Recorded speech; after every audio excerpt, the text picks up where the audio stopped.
how to detect and characterize nuclei.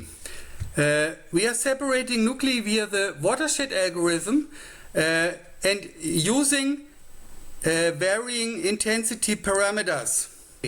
Here I showed three results of watershed algorithm with different parameters. So parameter 50, 100, 150 for the intensity. Yeah.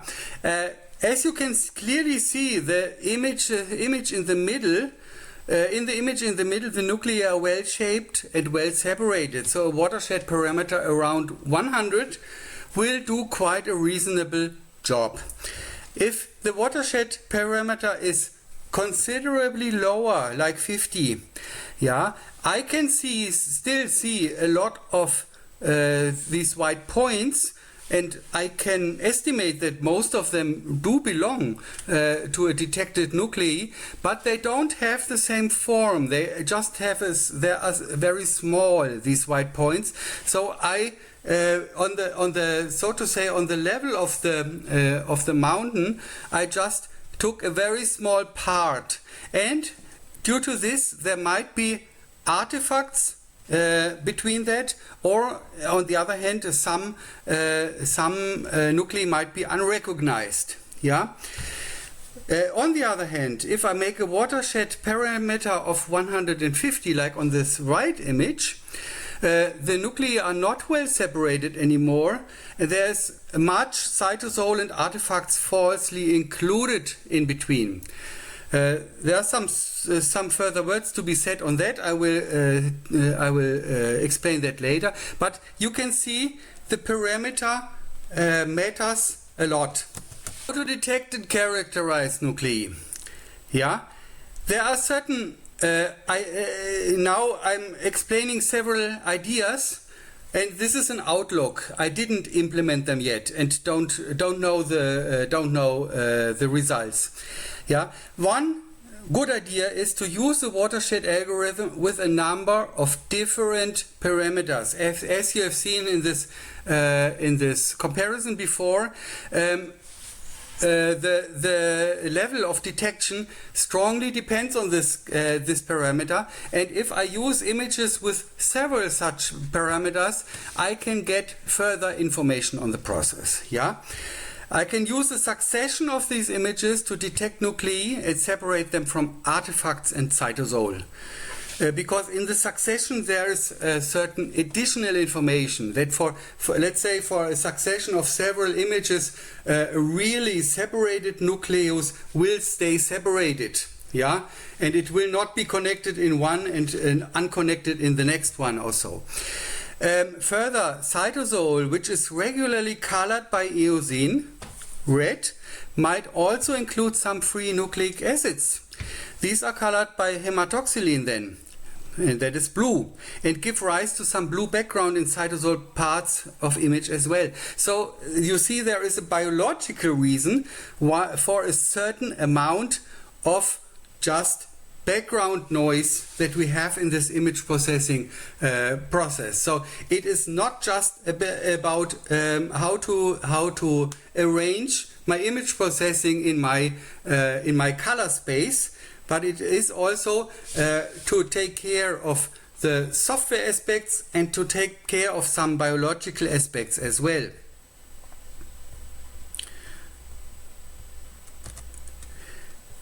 Okay. Some more outlines, some more ideas. Determine the local density of nuclei. So what you see is these nuclei are clearly detectable. The dark blues are clearly detectable.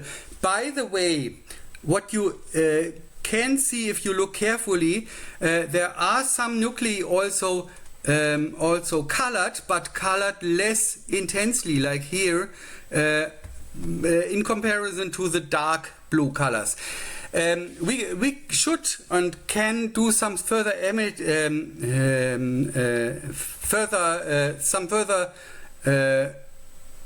effort to separate out these as well, of course. but you can see this is a bit more involved. Okay, and then the local density of nuclei will show additional information, because remember, we are looking for tumor nests. The existence of tumor nests for us is a tumor criteria. If I see this, I have certain nests here. For me, this is a tumor criteria. Okay, how to do that? Yeah, a good basic approach is to take the center of gravity, or barycenter in German Schwerpunkt, of the nuclei as a sign for their position. Somehow I must determine where is the position of a nucleus.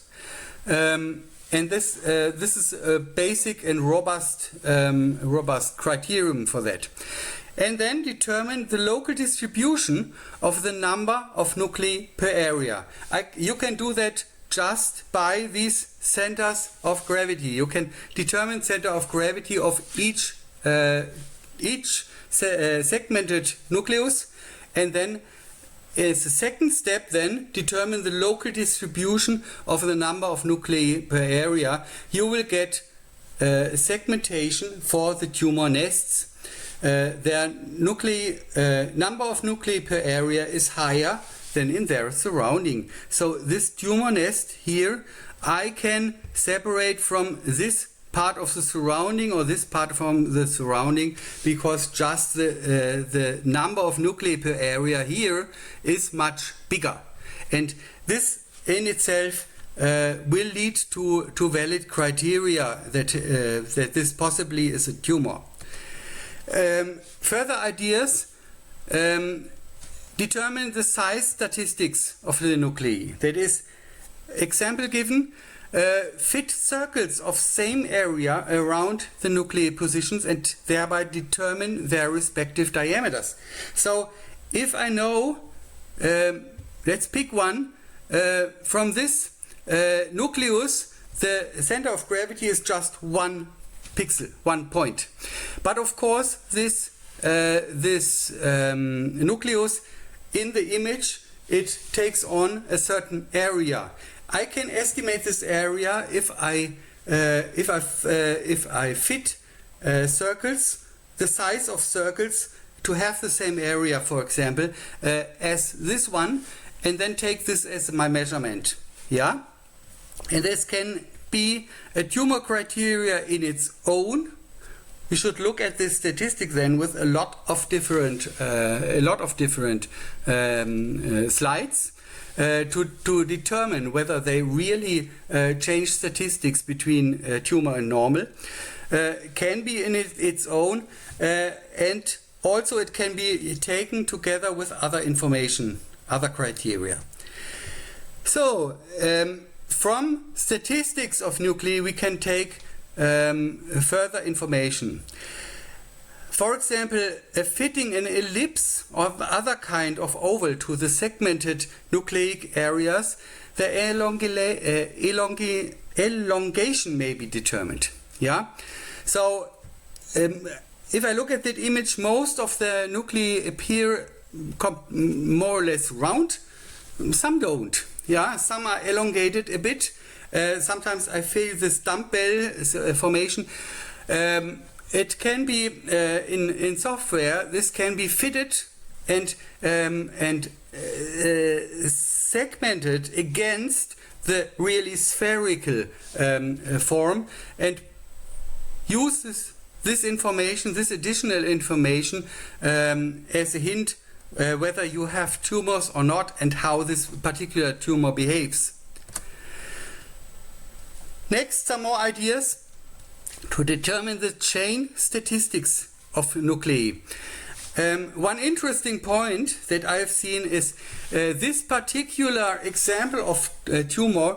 It is called a rosette building tumor, or a rosette creating tumor. So it has a tendency to make rosettes like this one here. So here the nuclei are within a chain, but the chain in itself is curved, more or less round.